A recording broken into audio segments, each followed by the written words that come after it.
Hello বন্ধুরা, কেমন আছো তোমরা সবাই? আশা করি অনেক অনেক ভালোই আছো। আর তোমাদের ভালোবাসায় আমিও অনেক ভালো আছি, কারণ তোমরা আমাকে যে পরিমাণে ভালোবাসা দিয়েছো এবং সাপোর্ট দিয়েছো তা আমি কোনোদিন ভুলতে পারবো না। তাই তোমাদেরকে মজা দেওয়ার জন্য আবারও একটি নতুন গল্প নিয়ে হাজির হলাম। গল্পটি শোনার মতো, আশা করি তোমাদের দাঁড়িয়ে যাবে এবং তোমরা হাতের কাজ করতে সবাই হেডফোন নিয়ে বসে যাও।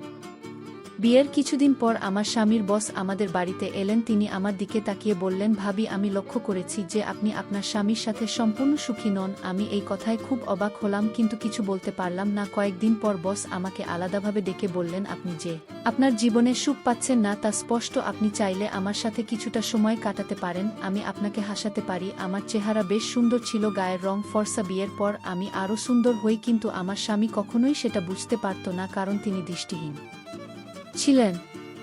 বিয়ের কয়েক মাসের মধ্যেই তার দৃষ্টিশক্তি সম্পূর্ণভাবে চলে যায়, ফলে কেউ আমার সৌন্দর্যের প্রশংসা করতে পারত না। আমি মনে মনে চাইতাম কেউ আমার প্রশংসা করুক, কিন্তু আমার কেউ ছিল না। একদিন একটি অজানা ব্যক্তি আমাদের বাড়িতে এলো। আমি তাকে আগে কখনো দেখিনি, কিন্তু তার উপস্থিতি আমার জীবনে নতুন অধ্যায়ের সূচনা করল। তাকে দেখে আমার মনে একটা ভালো লাগা কাজ করতে শুরু করল। জানি না কেন আমার গল্পগুলো তোমরা শুনো, কিন্তু সাবস্ক্রাইবই করো না। দয়া করে গল্পগুলো ভালো লাগলে ভিডিওটি লাইক, শেয়ার এবং চ্যানেলটি সাবস্ক্রাইব করো প্লিজ।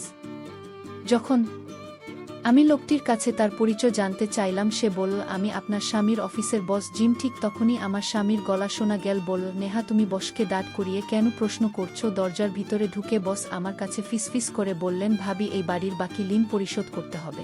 শীঘ্রই এই বাড়িটি আমার হাতে তুলে দিতে হবে। এটি শোনার পর আমি হতবাক হয়ে গেলাম। কিছুদিন আগে আমার স্বামী তার দৃষ্টিশক্তি হারিয়েছিলেন, আর এখন এই নতুন সমস্যা। আমার কান্না শুরু হয়, আর আমার স্বামীর চোখে জল দেখে সে বলল, আমার স্ত্রীকে এখন কোথায় নিয়ে যাব?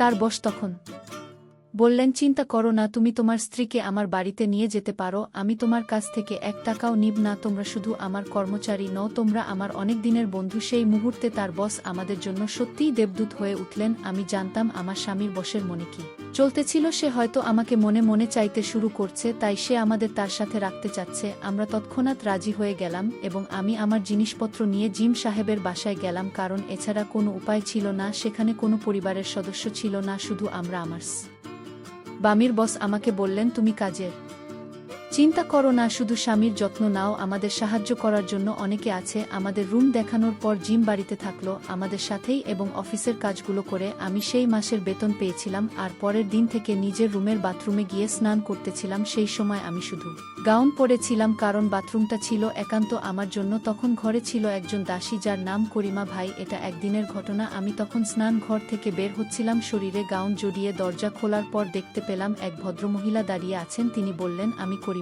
ভাই, কিছু লাগলে আমাকে জানাবেন। আমি তার সঙ্গে কুশল বিনিময় করলাম এবং মনে হলো গা মোছার তোয়ালে দরকার। করিমাকে জিজ্ঞেস করলাম, তোয়ালে কোথায় রাখা হয়েছে? তিনি বললেন, ওটা ভালো করে ভাঁজ করা আছে, আপনি নেবেন। এই কথার পর আমি তোয়ালে নিয়ে স্নান ঘরে চলে গেলাম। তখনই দরজার বাইরে কেউ কড়া নাড়ল। আমি দরজা খুলে দেখি আমার স্বামীর অফিসের বস দাঁড়িয়ে আছেন। একটু অবাক হলেও বললাম, বস, কিছু দরকার ছিল? তিনি হেসে বললেন, একটি জরুরি ফাইল দরকার, তাই এসেছি। আমি তখন কিছু না বলে ফাইল খুঁজতে শুরু করলাম। ওই অবস্থায় ফাইল পেয়ে দিয়ে আসার সময় তিনি বললেন, আপনার চেহারা খুব সুন্দর। তার মুখ থেকে প্রশংসা শুনে একটু অপ্রস্তুত হয়ে গেলাম। সন্ধ্যায় যখন আমরা সবাই একসাথে বসেছিলাম, তখন স্বামীর পাশে বসে তাকে খাইয়ে দিচ্ছিলাম। স্বামীর হাত ধরতে গিয়ে আমি হঠাৎ একটু ঘাবড়ে গেলাম, কারণ সেখানে বসেছিলেন। আমাদের কথোপকথনে তার চোখে কিছু আলাদা ভাব লক্ষ্য করলাম।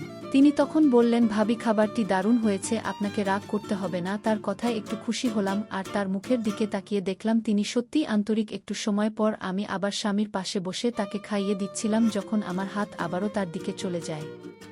আমার মুখে ভয়ের ছায়া পড়ে না। তারপর তিনি বললেন, আজকের খাবারটায় কিছু ভিন্নতা ছিল, সত্যিই খুব উপাদেয়। তার কথায় আমার চোখের জল নেমে এলো, কারণ কেউ আমার এত কাছের মানুষ এতদিন পর প্রশংসা করছে। কুডিমা এসে আমাকে বলল, ভাবি, আপনি ভালোই আছেন? আমি তখন বললাম, হ্যাঁ, সব ঠিক আছে, তোমার কাজের জন্য ধন্যবাদ। রাতে যখন সবাই ঘুমিয়ে পড়ল, আমি আবারও স্বামীর পাশে গিয়ে বসলাম। স্বামীকে খুশি করার চেষ্টা করলাম, কারণ ভালোবাসা হলো জীবনের শ্রেষ্ঠ সম্পদ। তারপর দিন আমার স্বামীর বস এর সাথে, বস, এই দুপুরের খাবার খাচ্ছিলাম, ভয় পেজো না, আমি তোমাকে জোর করে খাওয়াচ্ছি বলেই তোমাকে একটু রাগ দেখিয়েছি। স্বামীর বস বললেন, আমি তার জন্য দুঃখিত, তোমার সঙ্গে এমনটা করা ঠিক হয়নি। তার কথায় আমার ভেতরে স্নেহের অনুভূতি জাগলো। আমি আবেগে তার কাঁধে মাথা রেখে কান্নায় ভেঙে পড়লাম। যখন থেকে আমার স্বামী তার দৃষ্টিশক্তি হারিয়েছে, আমার স্বামীর হাসি আমার জীবন থেকে হারিয়ে গেছে, সেই রাতে আমি আমার স্বামীর বসের সামনে আবেগপ্রবণ হয়ে বললাম, এই সময় আমি অনেক একাকিত্ব অনুভব করছি, জানি না কেন। আমি আমার মনের সব কথা তার সাথে শেয়ার করতে থাকলাম। বস শান্তভাবে বললেন,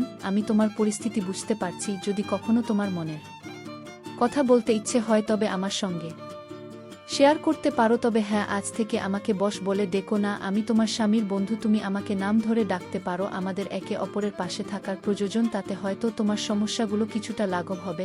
আমি তখন মৃদু হেসে বললাম, ধন্যবাদ জিম, এটা আমার জন্য অনেক বড় সান্ত্বনা। আমরা এভাবে কথোপকথনে ডুবেছিলাম। হঠাৎ আমার রুম থেকে স্বামীর কাশি শোনা গেল। আমি দ্রুত রুমে গেলাম। সেখানে গিয়ে দেখি স্বামী গভীর ঘুমে আচ্ছন্ন। এমনকি আমার চোখের সামনে ছিল স্বামীর বস জিম। কিছুদিন পর আমার বোন সুমি আমাদের সাথে দেখা করতে এলো। যাই হোক, এখন আমরা যে বাড়িতে থাকি তা জিমের। যদিও আমি সুমিকে এ ব্যাপারে কিছু বলিনি, সেই সময়টা ছিল আমার জন্য খুব কঠিন, কিন্তু জিম সবসময় আমার পাশে ছিল। আমি অনুভব করেছিলাম যে জীবন কতটা কঠিন হলেও কেউ পাশে থাকলে তা সহজ হয়ে যায়। তুমি তোমার বোন সুমিকে বলো যে এই বাড়িটা আমাদেরই।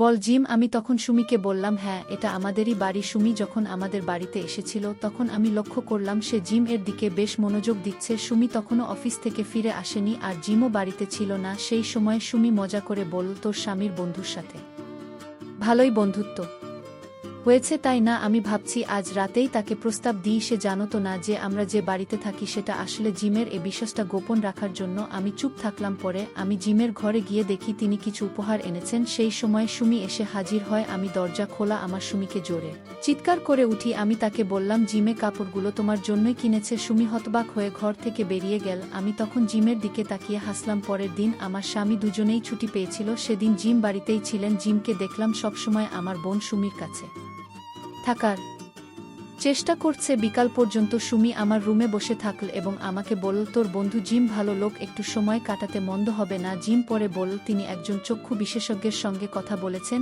এবং তোমার স্বামীর চিকিৎসার জন্য তাকে কয়েকদিনের জন্য অন্য শহরে যেতে হবে। আমার স্বামী বলল, আমার বউ জিমও কাজ আছে, তাই সুমির সাথে আমিও যাব, তাতে তোমাদের কাজ সহজ হবে। এই যাত্রার সময় আমাদের পরিবারের কোনো মেয়ের জন্য বাড়ি ফাঁকা রেখে দীর্ঘদিন অন্যের সঙ্গে থাকা কঠিন ছিল, কিন্তু জিম চাহিদার কথা ভেবে আমি জিমের সহায়তায় ভরসা করেছিলাম। সুমি আমার থেকে কে বোর্ড ছিল, আর তাই আমি জানতাম যে সে বেশিদিন এখানে থাকবে না। আমিও চাইছিলাম যে সে যত তাড়াতাড়ি সম্ভব চলে যাক। সুমি নিজেও তা বুঝত। যেদিন আমি শ্বশুর শাশুড়ির সঙ্গে হসপিটালে যাওয়ার প্রস্তুতি নিচ্ছিলাম, সুমি আর জিমের সামনে খুশি ছিল, কারণ সে আর আমার স্বামী সেদিন জিমের ব্যক্তিগত গাড়িতে করে শহরে রওনা দিয়েছিল। তাদের সঙ্গে একজন ড্রাইভারও ছিল। এখন আমি আর জিম বাড়িতে একা হয়ে গেলাম। রাতে জিম যখন আমার সাথে কথা বলার চেষ্টা করতেন, আমি রাগ করে আমার রুমে চলে যেতাম। হয়তো তিনি সেটা বুঝতে পারতেন। জিম একদিন আমার কাছে একটি বাক্স নিয়ে এলেন। সেই বাক্সে ছিল একটি নতুন পোশাক। তিনি আমাকে সেটা দিয়ে বললেন, এটা তোমার জন্য। কিন্তু আমি খুশি হলাম না, মনে হচ্ছিল এটা হয়তো সুমির জন্য ছিল। আমি রাগ করে বললাম, জিম, আপনি আগে এই পোশাকটা আমার ছোট বোনকে দিয়েছিলেন, এখন কেন আবার আমার জন্য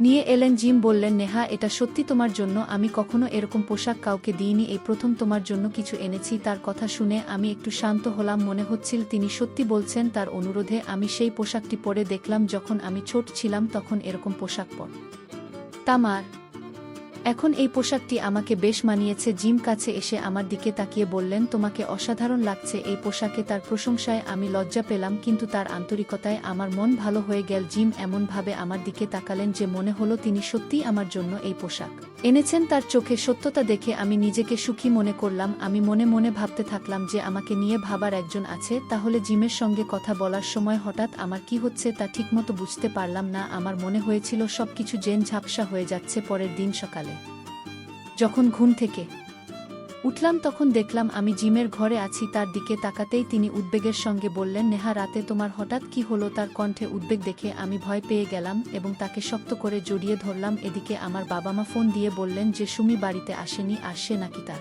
বয়ফ্রেন্ডের সাথে চলে গেছে। তাদের কথা শুনে আমি কান্না করতে লাগলাম। জিম জানতে চাইলেন কেন আমি কান্না করছি। আমি বললাম, আমার ছোট বোন সুমি আমার স্বামীর সঙ্গে হাসপাতালে গিয়েছিল, কিন্তু আসলে সে তার বয়ফ্রেন্ডের সঙ্গে পালিয়ে গেছে। সে এমনকি আমাকে বলেও যায়নি।